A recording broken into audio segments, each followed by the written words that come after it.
If someone's been successful, I think they should be celebrated, not pulled down by wannabes who are dissatisfied with their lives because somehow they didn't make it.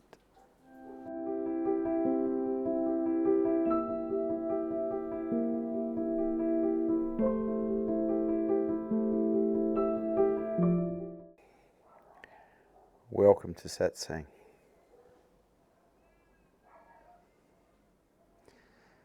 Yes, Si. Many people, it seems, are after success and money. What is true wealth, would you say? Well, most people on the planet would say that true wealth is owning your own home and having a heap of money in the bank and driving an expensive car, being able to support your family without problems. But it all comes down to money. It all comes down to how much money you're worth. But I was very fortunate when I discovered that wealth doesn't actually make you happy. It's a bit of a booby prize. We're led to believe from a very young age that wealth will make you happy. But no amount of wealth can make you happy. That's not possible. And I know that because I experienced it. I came from nothing, totally broke, and I retired by the time I was 29. Rolls Royces, penthouses, boats, you name it. It's not worth anything. The only thing that has value here is love. And if you're not in touch with unconditional love, from my perspective, I was broke. Even though I had wealth, physical wealth, material wealth, I knew I was actually bankrupt because I was not in touch with love. I had tasted unconditional love, I knew what it was, and I knew the difference between having it and not having it. The only thing that's valuable here on this plane, the only thing that can make you really happy is unconditional love.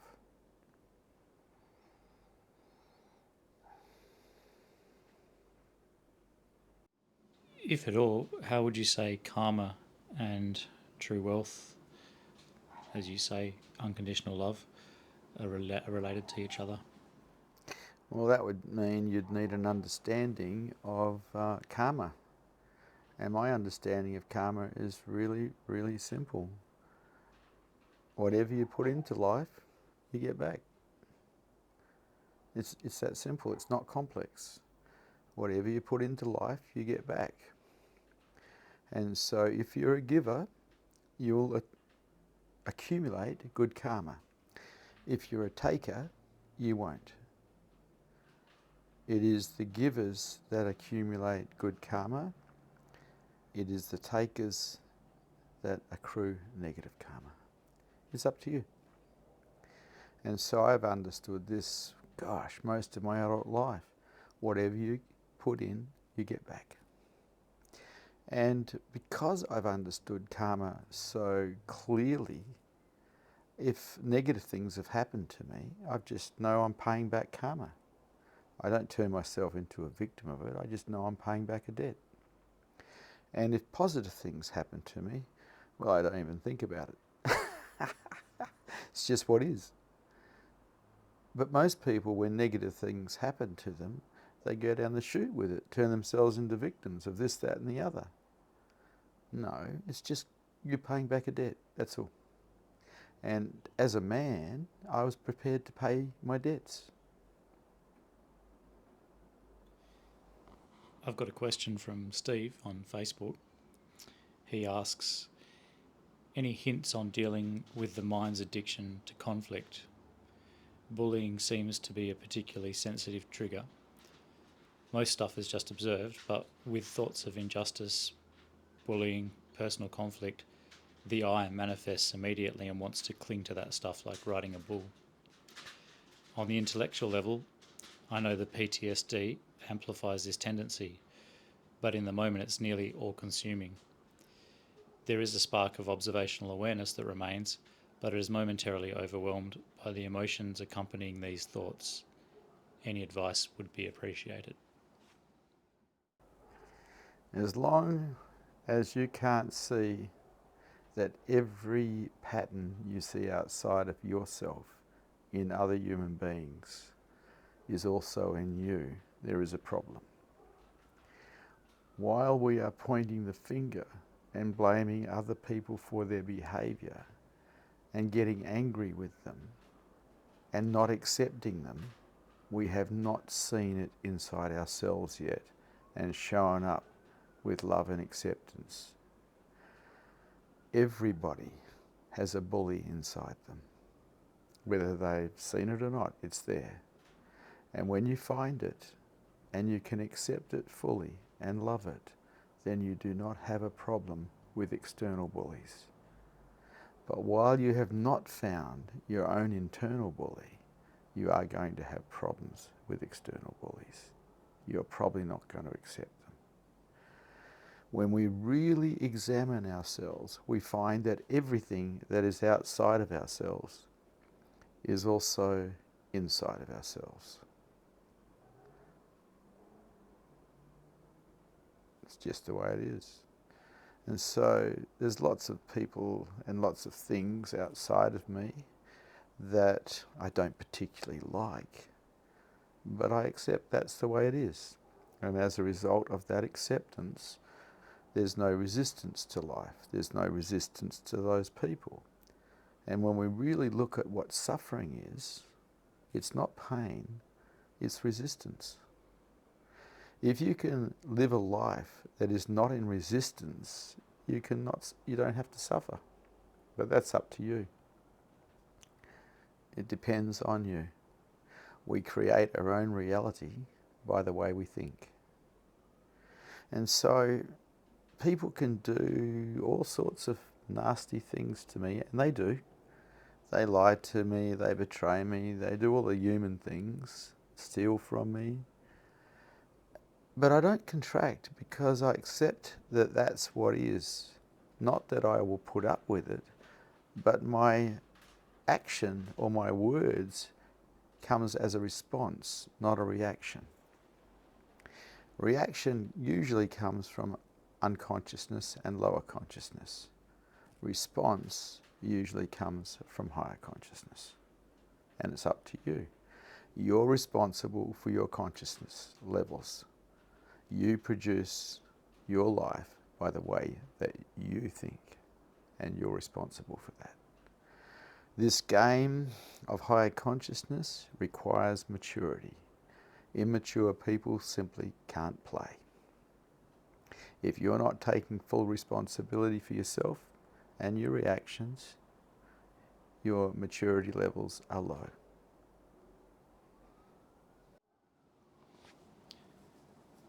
Lastly, can you talk about the tall poppy syndrome?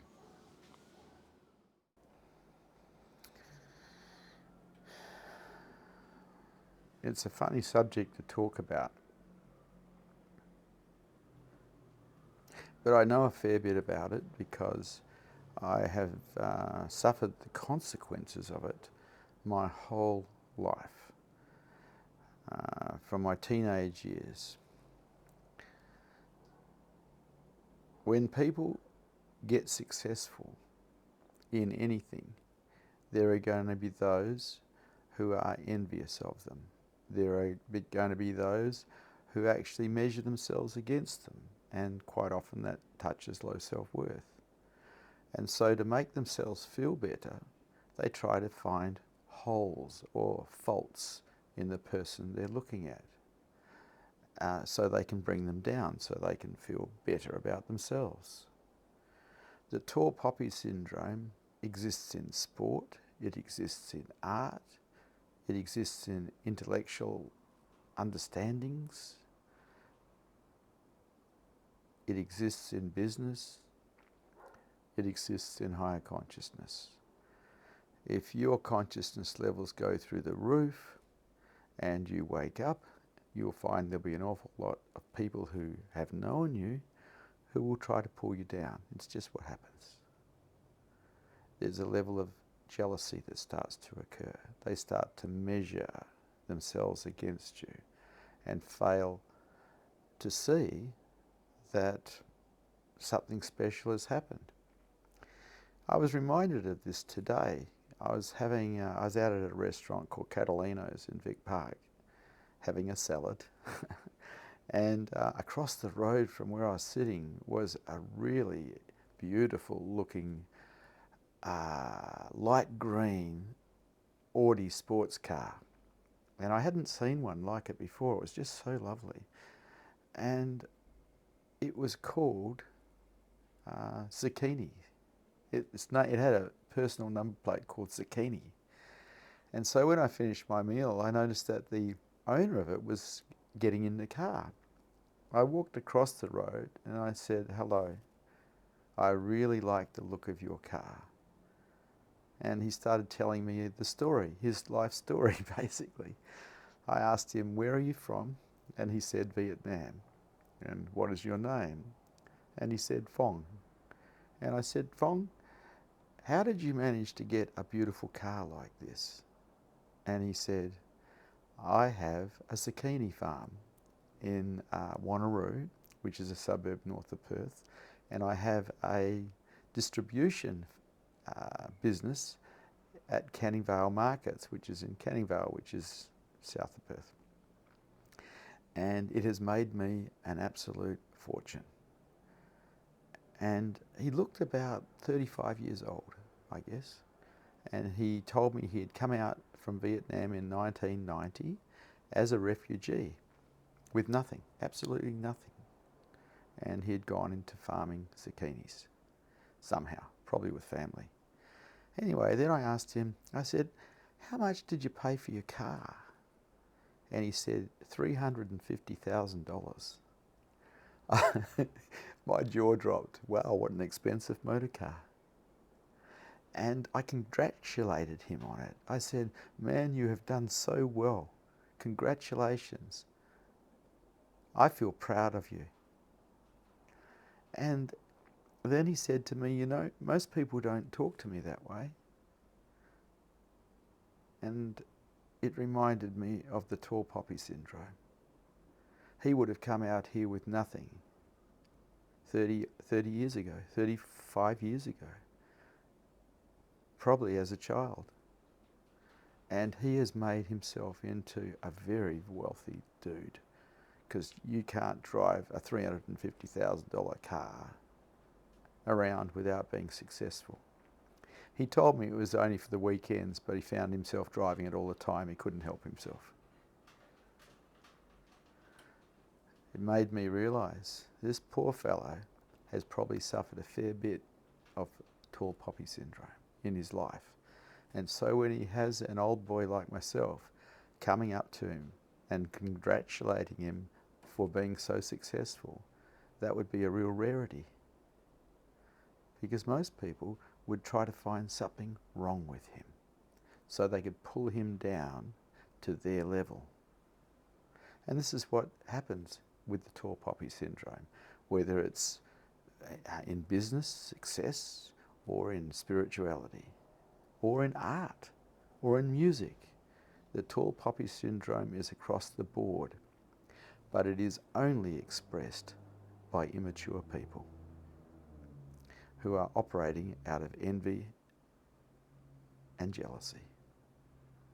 And so this is what I know about the tall poppy syndrome.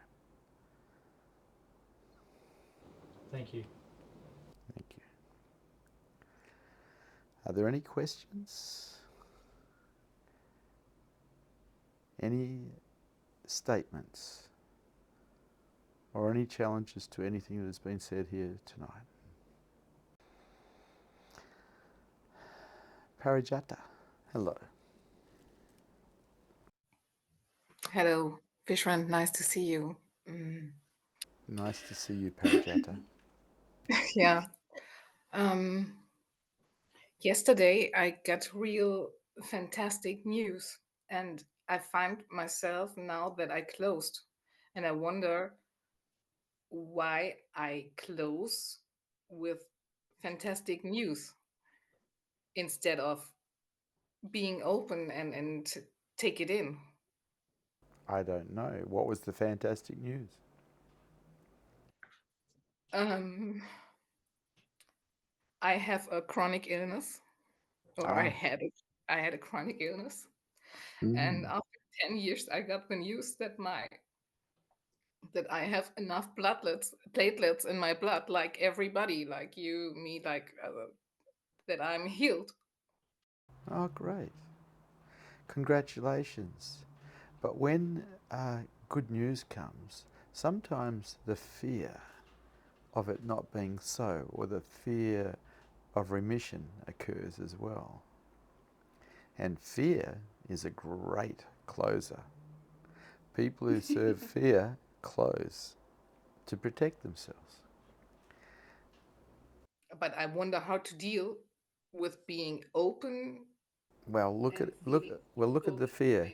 If the fear is there, so will hope. The hope that it will stay. The hope that you will stay healthy. And hope's like a coin, but it has two sides.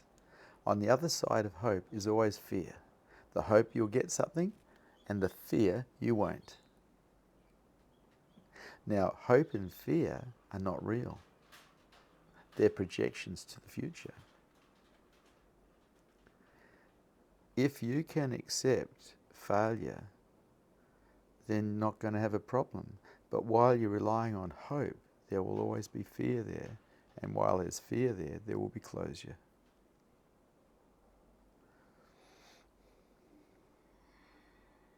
Make it okay to fail. You see, for me, I just made it okay for me to die. That's a big one. Because if we make it okay to die, we're not constantly struggling to survive. The struggle to survive is a form of closure. In making it okay to die, we can relax. We can rest in that. We can't rest in struggling to survive. And hope puts us in that struggle. And fear puts us in that struggle. Make it okay to lose. Yeah. I think my mind played really tricks. Also, my ambition was that I'll be a good student, that I can die very good. My ambition were to get ready to die. Yeah. How did you go with that? Sometimes I think I have to accept that I'm still alive and that there is a longing for being alive in me to make that okay. Yeah. To make it being alive okay. Now that's interesting, because you don't have much choice in that. You don't have much choice in death either, really. Yeah, that's where I think, okay, my mind is just playing tricks on me. Mm. Yeah. Just turning it upside down. Yeah. Okay. Yeah. See, when you really look at it, every breath is a death. When we breathe out, every exhale is a death, and every inhale is life. If we stop inhaling, we die.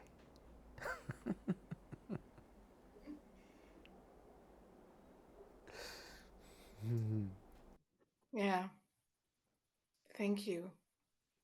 Have you found my name already? No, I needed to talk to you a little bit longer.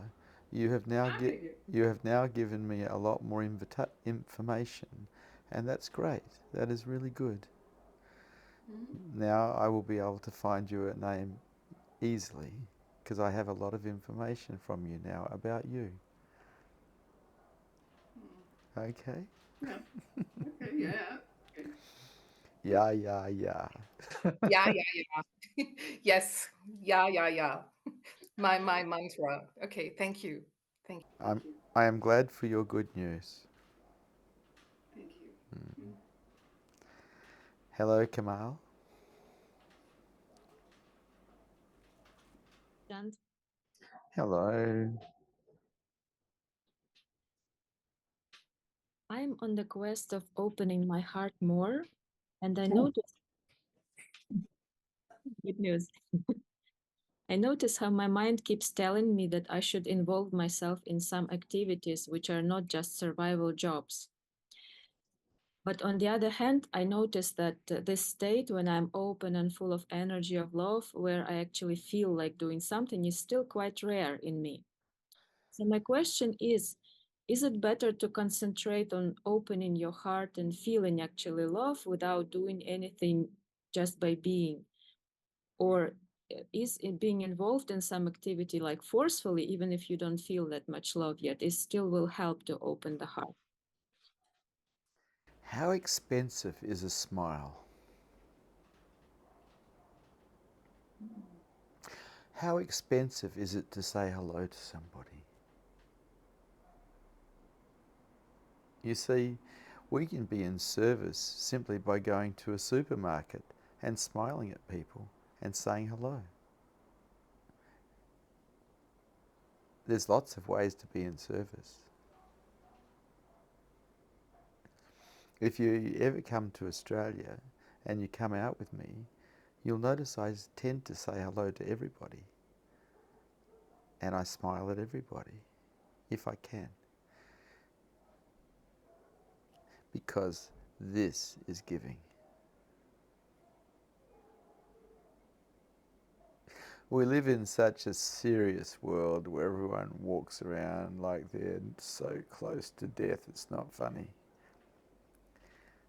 A smile brightens people's lives. A hello brightens people's lives. And it doesn't cost much. Anything else, Kamal? This is such a beautiful answer. Thank you. I understood, but that's actually leads me to another question about these repetitive thoughts that I should actually start doing something. And for me, it's always like sharing what I hear from you, like all this knowledge. Like they bother me, these thoughts that I should start doing something around this. So could it be just some ambition and I should let it go? Or I don't understand why they bother me. It's difficult. Teaching people higher consciousness is very difficult because most people don't actually want to know. And when you start telling them, they're likely to bite your fingers. So you've got to be very careful. The moment you start teaching higher consciousness, you put a target on yourself because people don't really want the truth. Generally speaking, they want a convenient lie that they agree with coming out of your mouth, which is always related to their belief systems. And so it's best, if you're going to tell the truth to people, you tell it to seekers who want to hear it.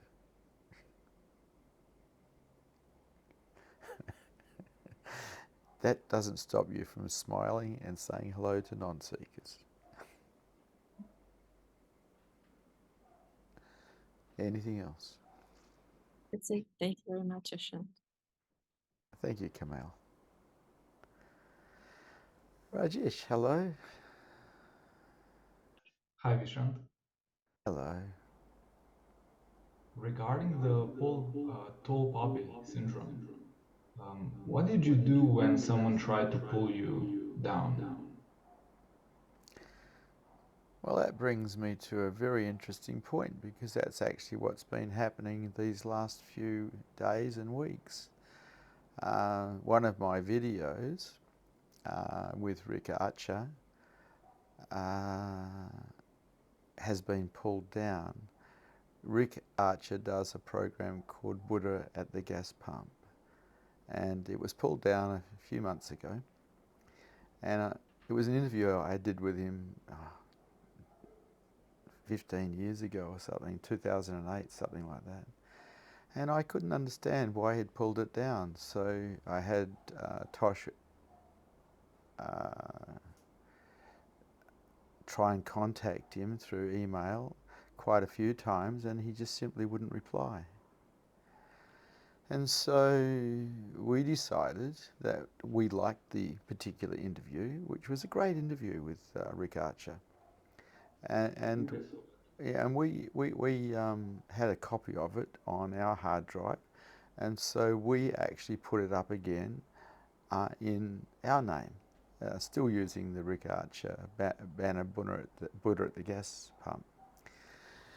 And it was up for I think a week or two, maybe 3, and it got 12,000 views or something, which is really good. And then it was pulled down again. And we were very surprised. Why was it pulled down? And so we tried to contact 𝐸𝐸𝐿𝐴 again, no reply. And so then we contacted YouTube and asked them why it had been pulled down. And they suggested that we put in a complaint to 𝐸𝐸𝐿𝐴.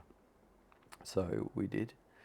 And 𝐸𝐸𝐿𝐴 then replied, because he was probably needed to, because YouTube were onto him. And he's a YouTube guy. He puts up, Buddha at the gas pump puts up interviews with spiritual teachers. And we got back a list of 9 testimonials that had been sent to him by people who had known me in the past 25 years. And they were very derogatory, they were very negative. And I couldn't understand it. And so I started to investigate it a little bit, found out a few of the people who had put these videos, these testimonials up, and they were so negative. And when I had last seen all of these people that I found out who did it, we were on the best of terms. They had told me they loved me, I had told them I loved them, but now they'd turned bitter and resentful. And unfortunately, 𝐸𝐸𝐿𝐴 was supporting their statements. And most of the statements simply weren't true. They were just out of context.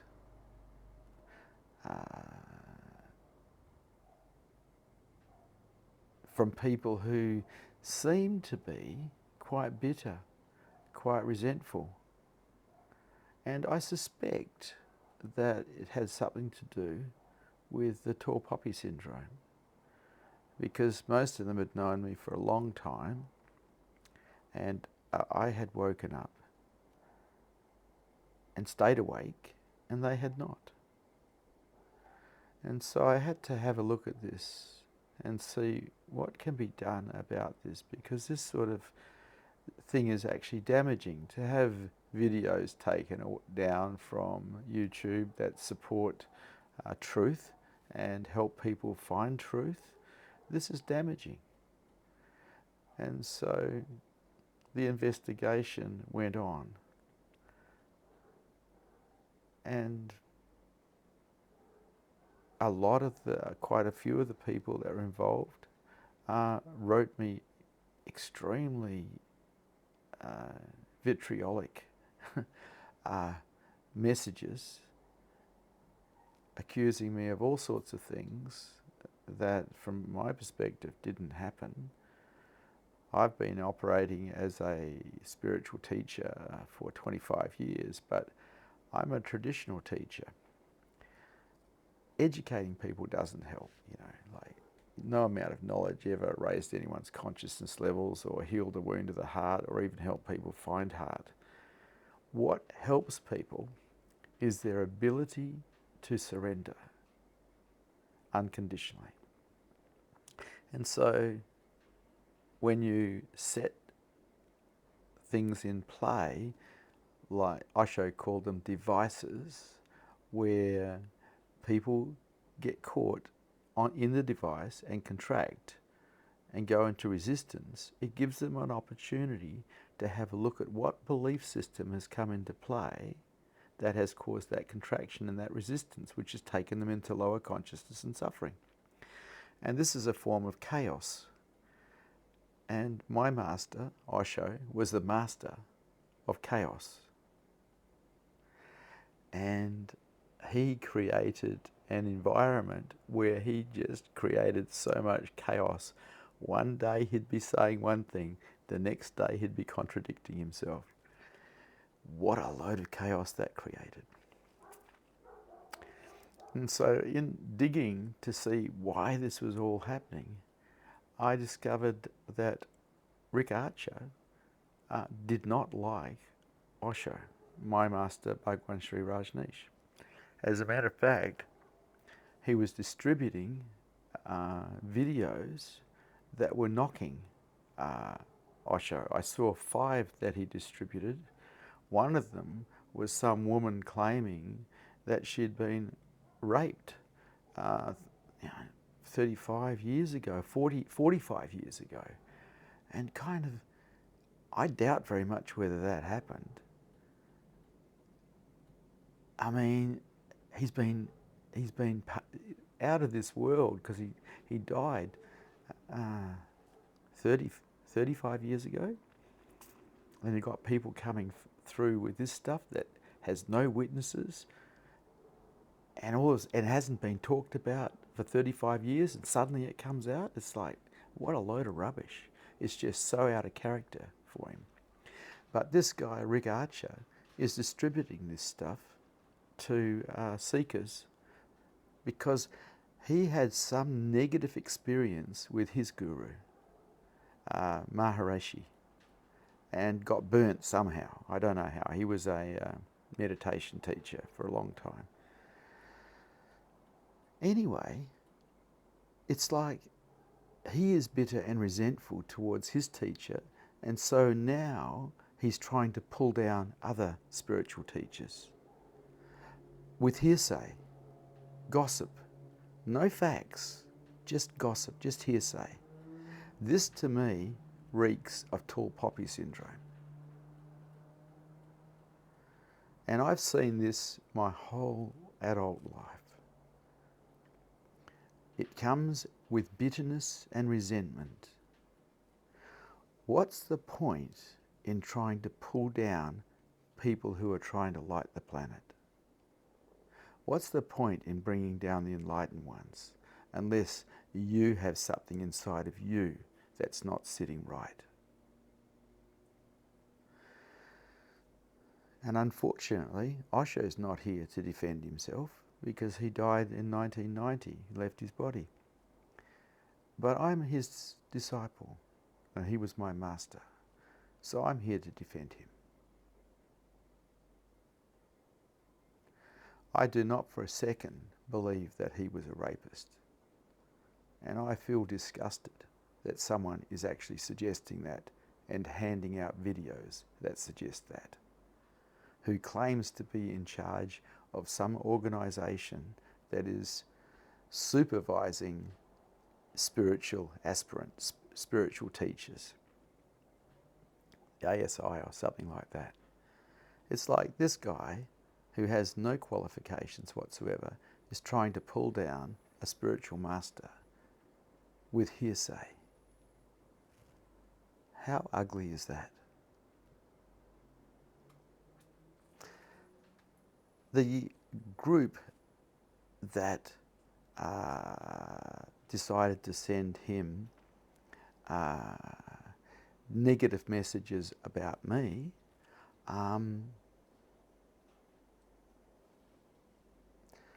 from my perspective, are just very immature people who don't take responsibility for their own feelings. They tend to blame everybody for how they feel. They're victims. And victims are immature people, and immature people can't raise their consciousness levels anyway. You actually have to be an adult. And if you're not an adult, well, you're going to fail. It's simple. But 𝐬𝐞𝐥𝐟 is supporting them. And so Rick found out that, well, he knew actually that I was a Rajneesh or an Osho sannyasin. So I'd hazard a guess he has a prejudice against me being a spiritual teacher because he thinks my master was a rapist. And he was burnt by a spiritual teacher, apparently, And I think that he's just getting revenge. I think it's that immature. And so this is what I would call the tall poppy syndrome in action.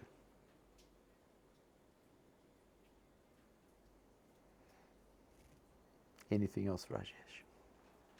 So is to not be on the wrong side of the tall poppy syndrome is becoming mature the main thing? Well, when I meet someone who is successful, whether it's in the material world or the spiritual world, I am glad for them. I celebrate their success. I don't try to pull them down. To me, that would be childish. And it is. It's like people who are successful have usually put a lot of effort into being successful. They have kept going after most people have failed. They have a level of totality that a lot of people don't have. And I think it's admirable, whether it's sport, music, art, spirituality or business. If someone's been successful, I think they should be celebrated, not pulled down by wannabes who are dissatisfied with their lives because somehow they didn't make it.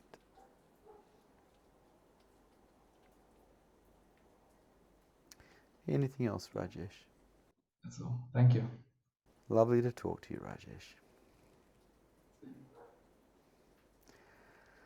Aziza. Aziz. Hello, Vishrant. Hello. Defending your master, it was so powerful. I love him so much. I am so grateful to him. He was the one that lighted the way for me. He was the one that is my spiritual father.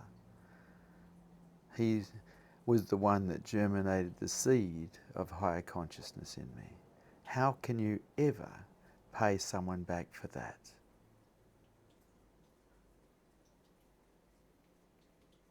I adore him.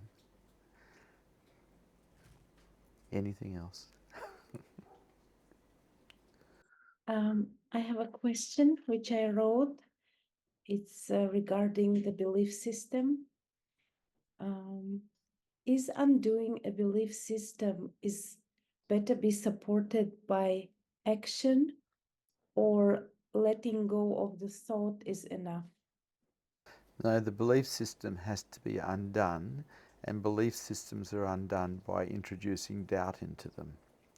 The moment we introduce doubt into any belief system, it starts corroding, it starts evaporating. Belief systems need faith to survive. Thank you, Vishrant. Thank you, Aziz. Yudita, hello. Hello, Vishrant. Hello. So I have a good news today because so many people share good news.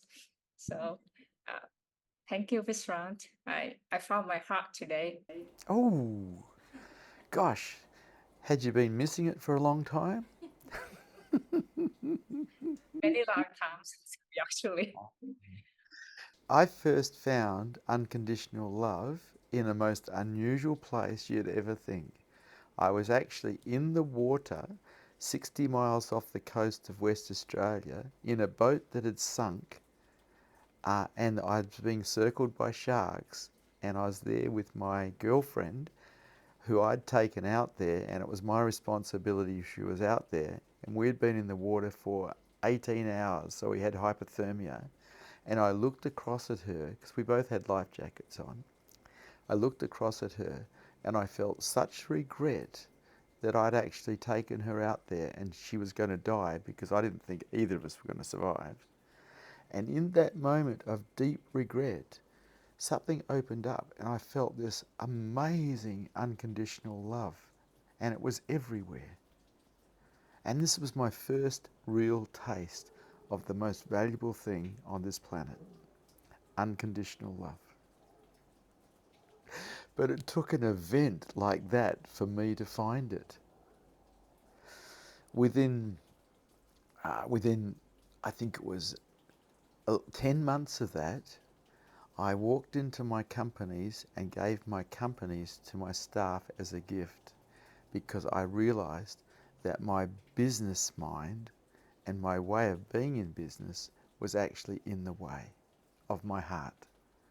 And so I gave up my business, then began the walk around Australia looking for my heart. During that walk, I managed to get hepatitis B and nearly died, but that taught me to run on empty, which is a really slow way of doing things, using the least amount of energy to get the most amount of things done. And I walked around Australia barefoot for 4 years in search of my heart.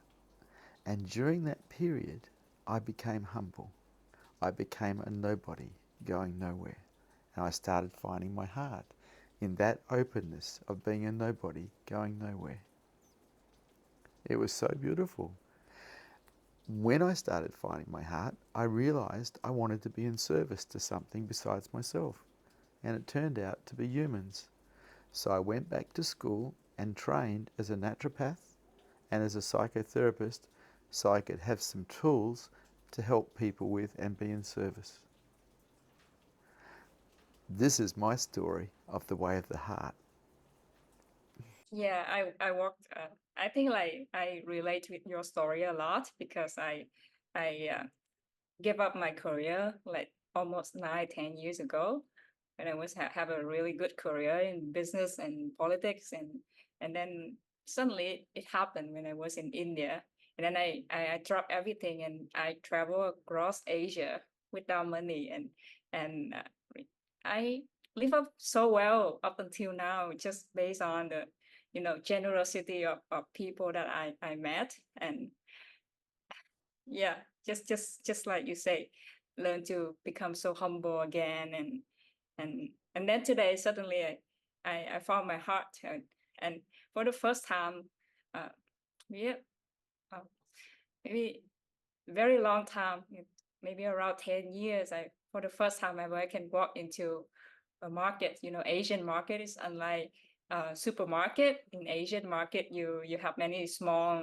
vendors, and you have to talk to each vendor individually when you want to buy something from them. And I feel so, love overflowing, and they talk to me, and just complaining about how they cannot sell some items today, but and just like you talk to come on about it, you can be in service in just going to the market that way. Yes. Oh, absolutely. I fall in love with everyone I meet when I go to the market. It's so lovely. I love everyone, the good, the bad, and the ugly. I even love the angry ones. I just love them. Yes. So it's so beautiful. And you know what? Because like yesterday I talked to you, I spoke to you about how to become uninterested in your own stories. And then I followed that instruction, and today I woke up and feel like I don't care about my stories anymore. And then I found my heart after I dropped my stories. Oh, And it nice. just happened. Yes. Finding your heart is the most beautiful thing a human being can do. And then love motivates you. Love is my motivator. And my motivation takes me to trying to help people get free. But unfortunately, to get free, people need to learn unconditional surrender, which is an undoing. And we learn that through acceptance of what is and letting go. And that's difficult. So I teach people how to accept things and how to let go. Sometimes I set up scenarios where they actually have to find a way to accept what is and let go. It's called devices. It's what's been used for thousands of years in India by different spiritual masters. It's an old methodology. Unfortunately, it's not that popular, but it works. And I'm into whatever works. Chaos. Yeah, and I have a good question actually. Yesterday you spoke to when you spoke to Satya, and he asked you something about the mind, and you said you reply that what aware of everything, and it shook me again. Yeah, what's aware? What's aware of the mind? What's this that's aware of those thoughts? What's this that's aware? People get caught in looking at the thoughts and trying to work the thoughts out. The interesting bit is what's aware of the thoughts. What's this that's aware?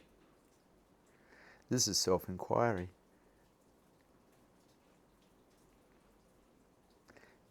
Anything else, Judita? That's it. Thank you. It is lovely to see you again, Judita. What is your friend's name? It's Yi. That's right. Yi, you're welcome too. Hello, Abaya. Hello, Vishrant. Hello, Abaya. Um,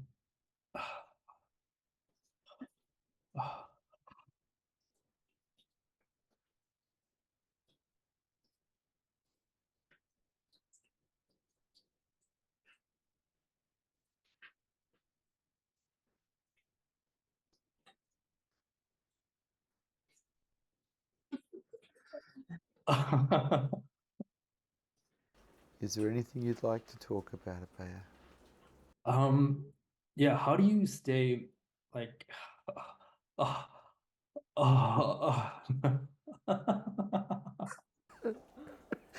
Thank you, Abaya. Love you to bits, Abaya. Hello, Randy. Hello, Vishrant. Hello. It's really, really nice to see your eyes so clearly. Ah. You can thank the technicians here, the cameramen and the lighting people. Because it's quite dark here at the moment. Yeah, it feels like they're pulling me towards the screen all the time. I'm sitting outside in a garden with a Buddha behind me. Yeah, I had a question as well. I wanted to ask you, when learning to love yourself, is it enough to have loving thoughts about yourself? It's best to have no thoughts, and then you can perceive love quite cleanly. Any thoughts are distractions. Love is pure. It does not need thoughts. Love has one quality. It loves. Anything else? No, thank you, Vishrant. Very good to see you, Randy. Good to see you too. Raheem, hello. Hello, Vishrant. Hello, Raheem. I wanted to ask, sometimes I feel like I react, and instead of responding, um, is responding always better than reacting? Depends.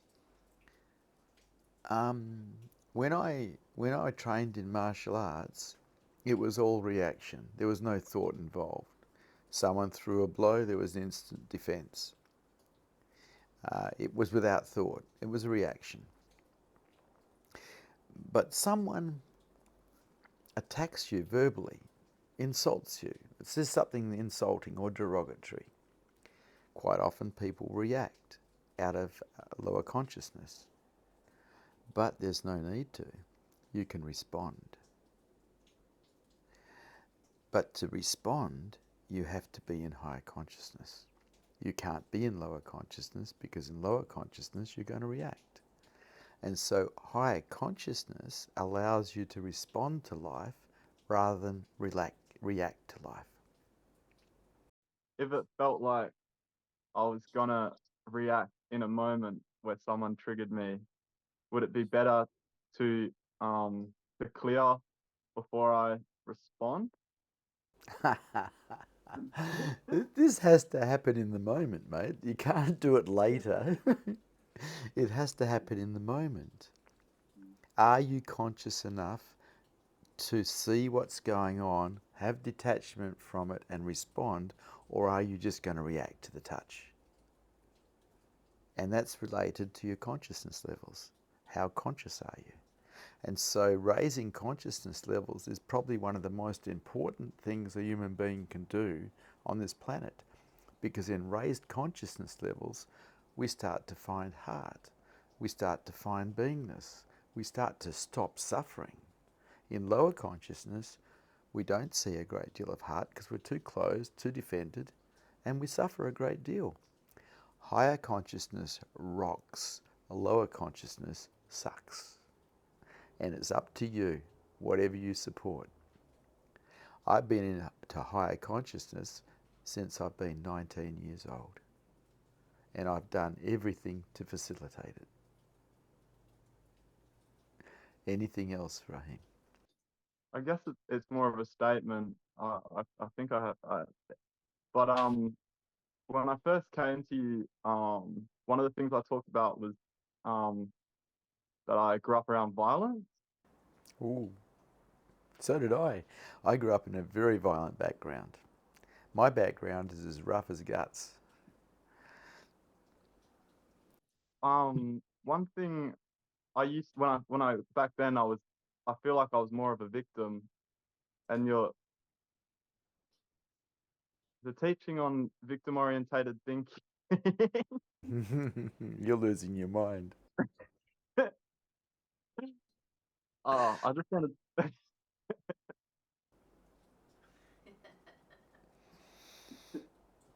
When you start losing your mind, like you are, just let go, man.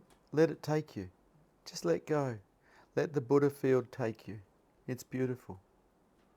The question's not important compared to your ability to let go. I love the way the Christians put it. Let go, and let God.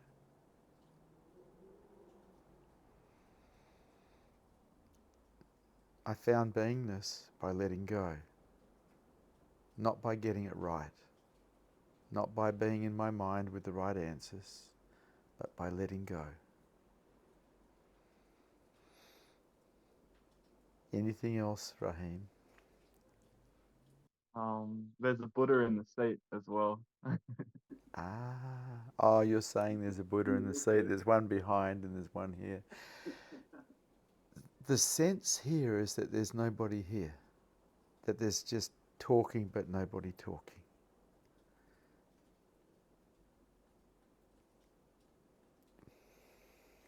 Anything else, Ray? No, I love you so much. Thank you. Love you too, Rahim. Satcha.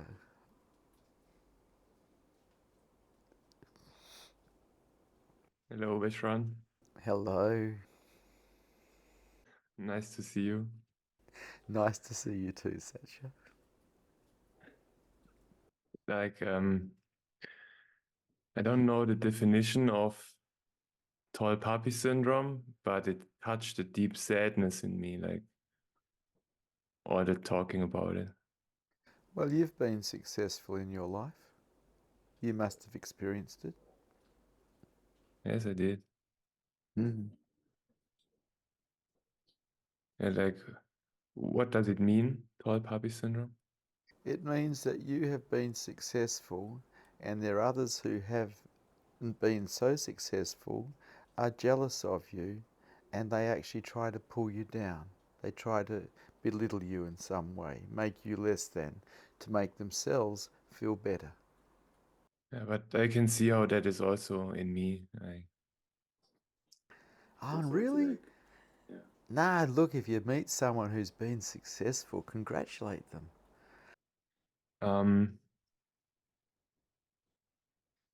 I wanted to share something else with you too that I've been observing. Like, you've been definitely right. Like, my mind is very geared towards solving problems, foreseeing problems, and getting the answers before they even arise. And it's quite funny. My mind I have to read it. Like my mind doesn't want to be ready because then there are no problems anymore. That's true. If you're right here, present, there's no more problems. What a relief. You haven't seen what problems are yet. It's a form of suffering in itself because it's a form of contraction. It's a form of resistance. Watch your mind, witness your mind and see. See what it does. See how it works. It's like I have a faint feeling of it, but I couldn't yet really allow it because of that purpose of problem solving. Yeah. We were programmed at school to be problem solvers for probably 12 years, so most people are problem solvers, and unfortunately it's a form of suffering. And it can be quite beneficial financially, and it can be beneficial in lots of ways, but it's a form of suffering. It's living in your mind instead of being free. The best answer to any problem is I don't know. Freedom. Yeah, I would have made quite the engineer. Well, you know, I wasn't an engineer, but I was a mechanic. And mechanics are like engineers. They're problem solvers. They fix engines and gearboxes and differentials and whatever else. And it's all problem solving. And I don't know. Nowadays, if I need my car fixed, I don't know. I hire someone else to fix it. And if I didn't have the money to do that, I wouldn't have a car. Easy.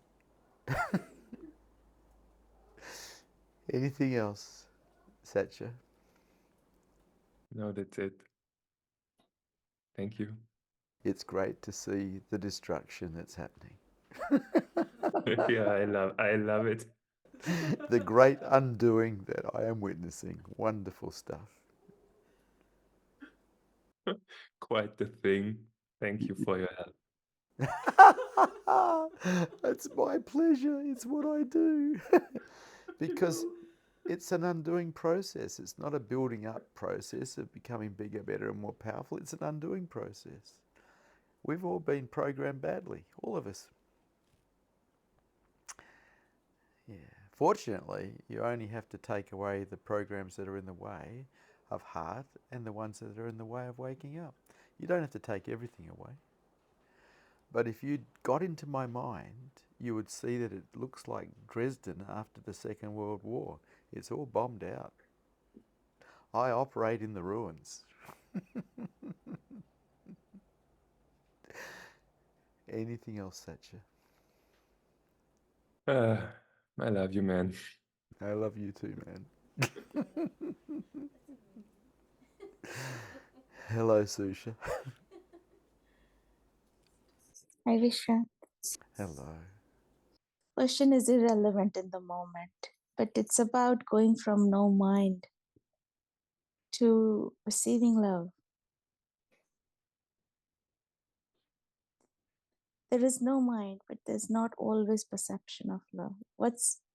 Well, okay, so you can go to no mind and still have a heap of closures in your mind that are unconscious. Love, in my experience, appears when the mind is wide, wide, wide open. But unfortunately, because we all grew up with a level of violence in some way, we have all these closures, these defense systems inside ourselves that we don't see because they were put in so long ago and they're unconscious defense systems. They also need to be undone. It is really a great undoing to be able to perceive the heart while walking around as a human being, because you have to be absolutely vulnerable. So it's a matter of seeing it if it's unconscious. It's a matter of undoing it. Of course. But if they're unconscious, I'm probably not able to see them. No, because you're not looking hard enough. You see, in witnessing the mind from a non-judgmental place, we get to see all. But if all we're doing is analysing and problem solving in the mind, we get to see very little. Anything else, darling? That's all. Thank you. Thank you. Hello, Kavisha. Hey there, Vishrant. Thank you for a beautiful satsang. Really beautiful.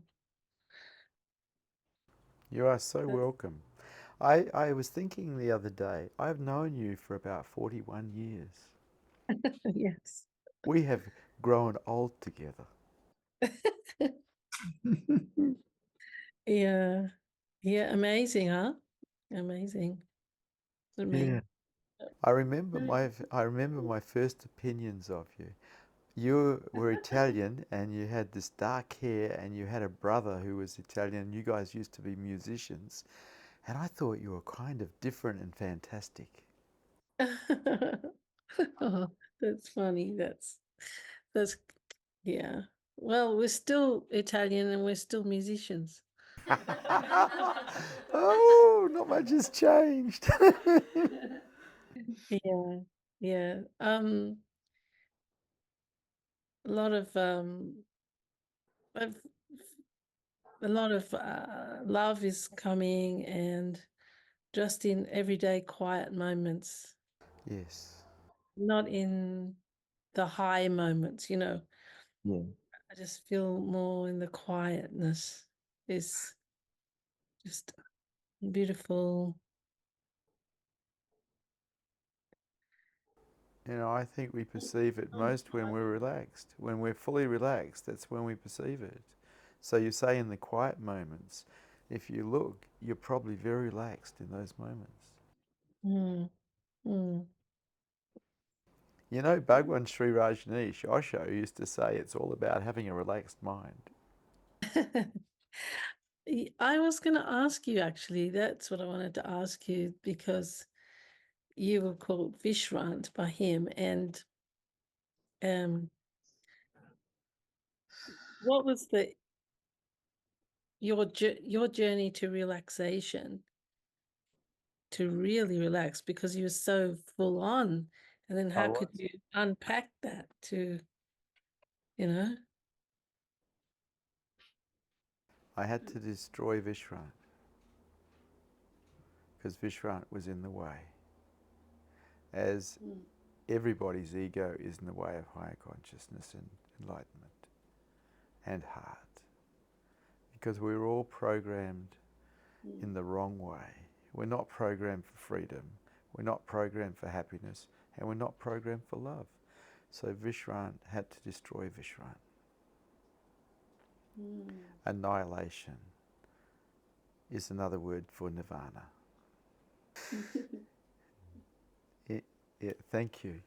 And thank you for satsang. Good to see you brave hearts here tonight.